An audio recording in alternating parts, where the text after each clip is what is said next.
Yeah, so we're having a look at some studied fiction. Those of you guys in Brunner, you have a little exercise to do for me over the break, and hopefully anybody who's not in my class will find what I'm gonna discuss here for the next about 10 minutes in some way useful. So we're using our Grinds 360 Junior Cycle book. We are on page 181. We're looking at fiction. One of the novels that we have studied is called The Outsiders by S.E. Hinton. And don't forget the key things that you have to have prepared. But we're going to look at a particular question, and that question is on page 181.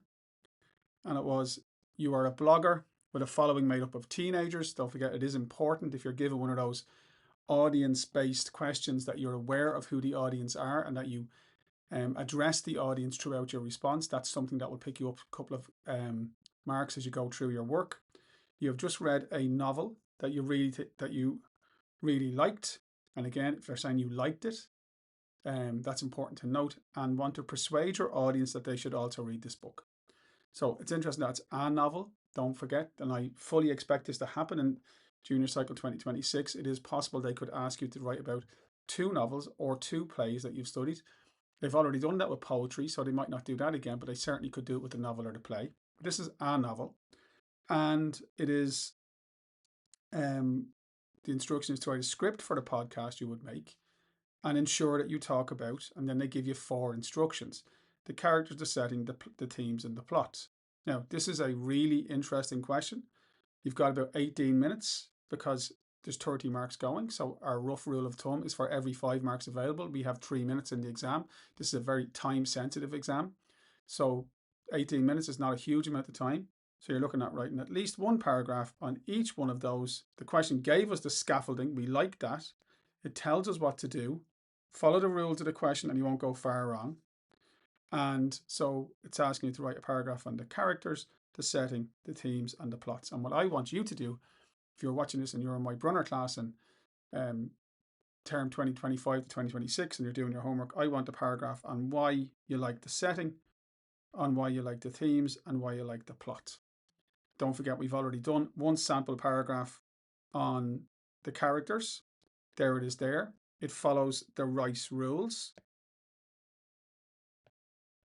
And the Rice rules, of course, are that everything you write should be relevant to the question under discussion, informed by evidence and learning, written as clearly as possible, make sure you punctuate your work properly, and that you briefly explain why the point is relevant. Those are the Rice rules. Here we have a topic sentence. Another great thing about The Outsiders is the fact that it has a cast of fascinating characters. That's good. Why? Because it's a topic sentence which tells me as the reader, what part of the question you're on. You're clearly on the characters. And it also tells me that you've paid attention to the instruction to be persuasive. So you're saying great and you're saying fascinating.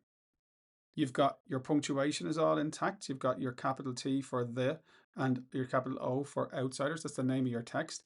You've got your parentheses. The name of a text should be in.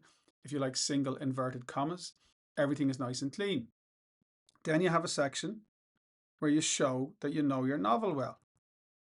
A great example is Dallas. Now I'm just going to mark a couple of things here. Come back to them in a second.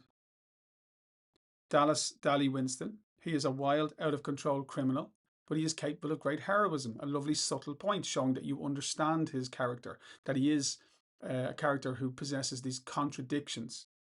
A good example of this is the fire at Windrixville. When Ponyboy tried to get into the burning building, Dally swore at me and clubbed me across the back of the head. So look at all the detail in there, the character's name, the character's nickname, the location of the fire at Windrixville, and the quotation which is integrated. All very good. Are there areas to improve? There certainly are, particularly in phrasing. So you've got a great example and you've got a good example. That's a little bit repetitive. So you could have, say, a notable instance of this, or evidence of this is the fire at Windrixville. Just try to mix it up a little bit.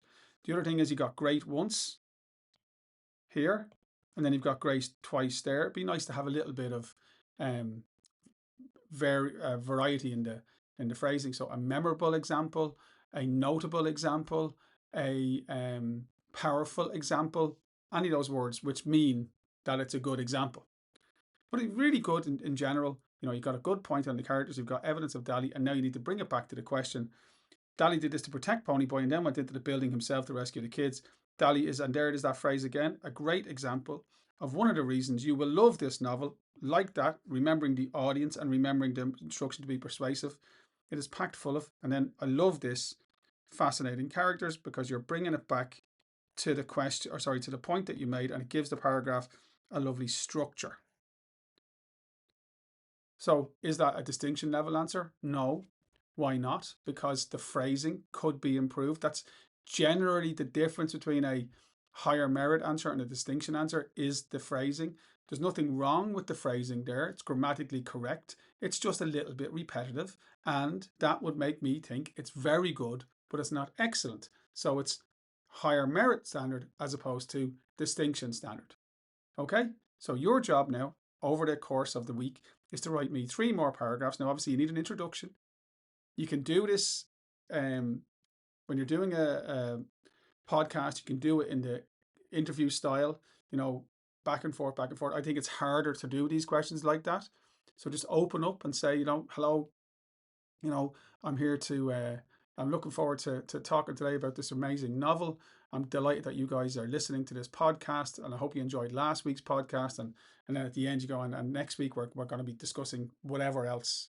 So just address your audience at the beginning, and then 4 paragraphs. That would be the key thing, in my opinion. But that's what I'm looking for from you guys that are doing your homework.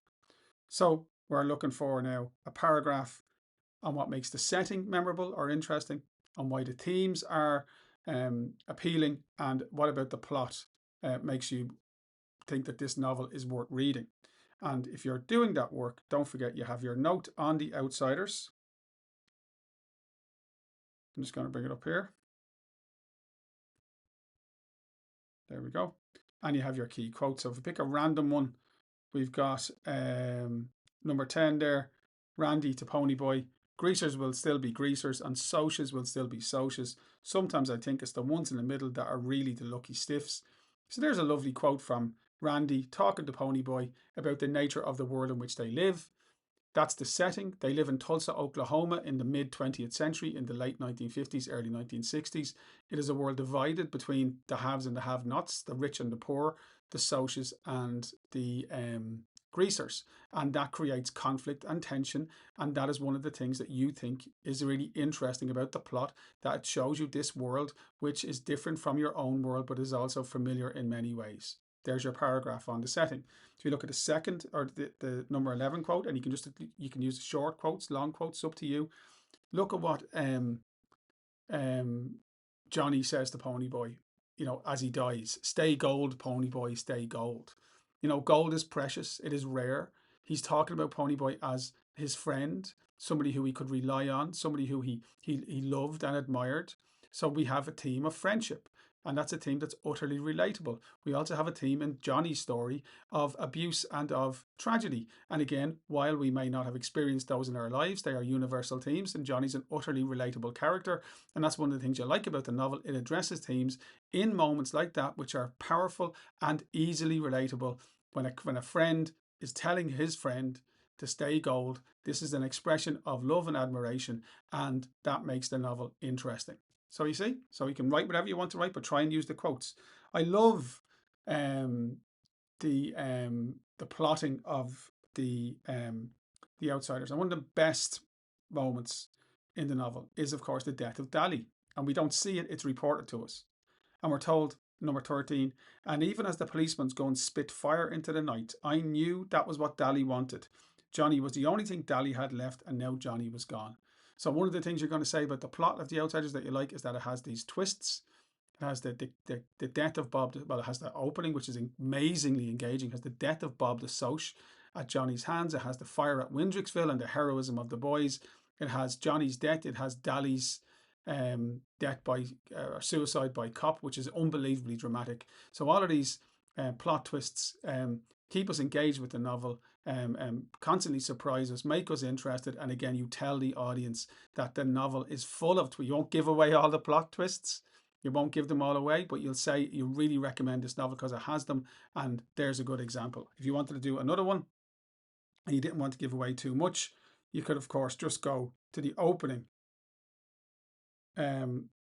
dramatic moment when Ponyboy is mugged, and he says, "It occurred to me that they could kill me. I heard a muttered curse and got slugged again, and they were stuffing a handkerchief in my mouth." And that's the opening sequence of the novel when he comes out of the cinema and he's attacked. You know what happens then. His friends, his brothers, the greasers arrive, they save him. It's incredibly dramatic, and that sets the scene for the rest of the novel, which is incredibly dramatic and memorable, and that's the plot.